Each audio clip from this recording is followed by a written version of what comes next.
Oh, hi.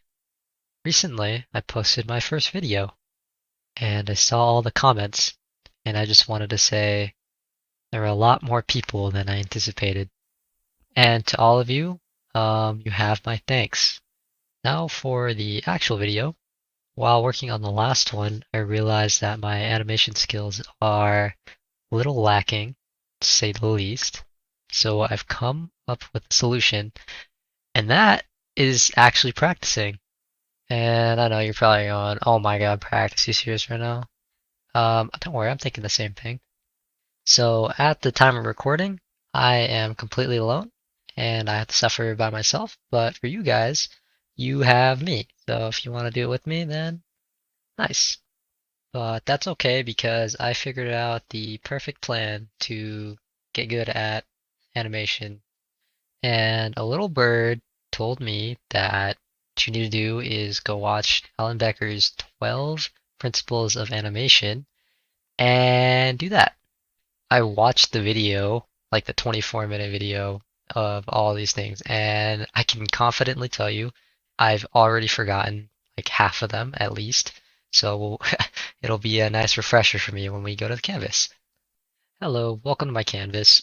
So I'm gonna do the first principle just to start. It's squash and stretch. It's exactly what it sounds like.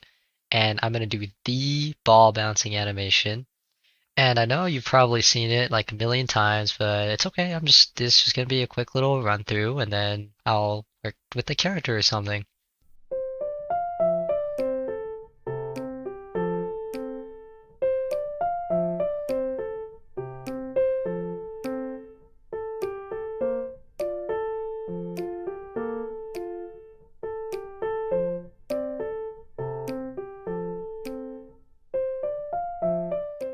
So ignoring the fact that I spent 20 years trying to make perfect ovals on top of squash and stretch, I attempted pose to pose and slow in, slow out. And I couldn't figure out when to slow it, so I just Googled it and did it at the beginning and the end of the extremes. And the extremes are the highest and lowest frames, by the way. And judging by how this one went, I think I'm going to be completely out of my depth when I actually try to animate a person. We'll see.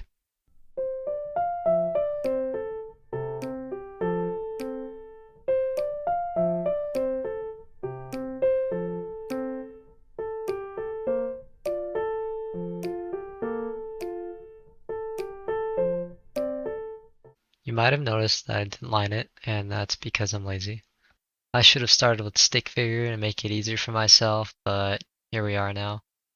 I mainly wanted to do anticipation and follow through and overlapping action. And I kind of did a little bit of squash with the ball being punched. And if anyone watching this is an animator, I would appreciate tips on how to do it better.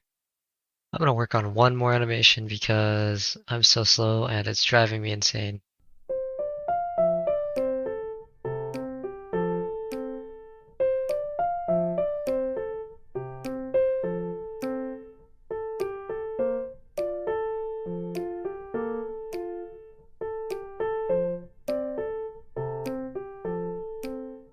I changed my mind. I'm gonna do another animation because I didn't really like how choppy it turned out.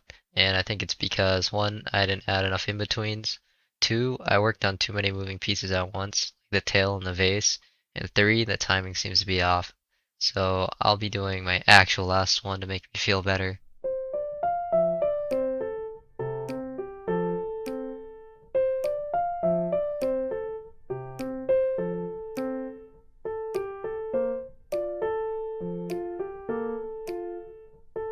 I was wondering why I was so choppy, and then I realized that all my projects were in 12 FPS up to this point, and I changed this one to 24. And that might explain why the other two animations I did were really choppy. I also decided to add a little bounce at the end, and it turned out really nice.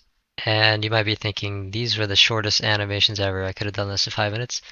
Uh, I know. Please forgive my slowness. But it seems like it's about time to wrap up. That was my attempt to learn a little bit about animation. Seems like I'm gonna have to end up dumping a lot more hours into this if I want it to go anywhere, and knowing me, I probably won't, but we'll see what the future holds. If you enjoyed the video, I would appreciate you liking and subscribing, and then rating me a 5 on ratemyprofessors.com. Thank you for joining my class today. You're all dismissed.